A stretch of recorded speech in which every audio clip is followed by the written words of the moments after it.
విశాఖపట్నం నుండి సికింద్రాబాద్ వైపు వెళ్తున్నటువంటి వందే భారత్ ఎక్స్‌ప్రెస్‌కు పెను ప్రమాదం తప్పింది. ఇక్కడ మహబూబాబాద్ జిల్లాకు సంబంధించినటువంటి తాళ్లపూసలపల్లి ప్రాంతానికి రాగానే ఒక ఎద్దును ఢీకొట్టడంతో పెను ప్రమాదం తప్పిందని చెప్పవచ్చు.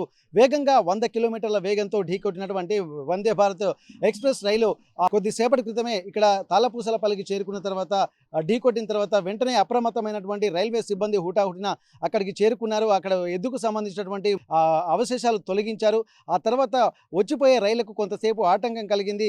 ప్రస్తుతానికైతే తాళ్లపూసలపల్లికి సంబంధించి ఆ రైల్వే స్టేషన్ సమీపంలోని ఆఫ్లైన్ 428/11 వద్ద ఇక్కడ ఎద్దును ఢీకొట్టడంతో కూడా కొంత ప్రమాదం తప్పిందని చెప్పుకోవచ్చు. కొన్ని నిమిషాల పాటు కూడా ఈ ఎక్స్‌ప్రెస్ వందే భారత్ ఎక్స్‌ప్రెస్ కూడా నిలిచిపోయింది. దీనికి సంబంధించి ఆ కాటిల్ గార్డ్ అంటే రైలు ఇంజన్ ముందు భాగానికి సంబంధించి కూడా విడిపోవడంతో కొంత అప్రమత్తమైనటువంటి అధికారులు ఇంకేమైనా ప్రమాదం జరిగిందా అన్నటువంటి కోణంలో కూడా ఆలోచించారు. పూర్తిగా ఆ ట్రైన్ ముందు భాగాన్ని పరిశీలించిన తర్వాత దానికి ప్రమాదం లేదని నిర్ధారించుకున్నారు.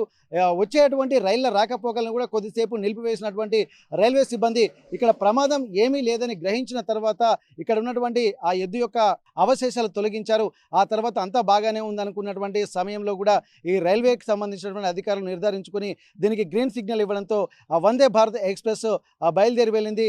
ట్రైన్లో వెళ్తున్నటువంటి ప్యాసింజర్స్ కూడా చాలా భయపడినటువంటి పరిస్థితి. ఒక్కసారిగా కొంత బ్రేక్ వేయడంతో కొంత ఆందోళనకు గురయ్యారు. 100 కిలోమీటర్ల వేగానికి పైగా వస్తున్నటువంటి నేపథ్యంలో ఆ వేగానికి ఇక్కడ ఎద్దు యొక్క భాగము శరీర భాగము 2 భాగాలుగా విడిపోయినటువంటి పరిస్థితి.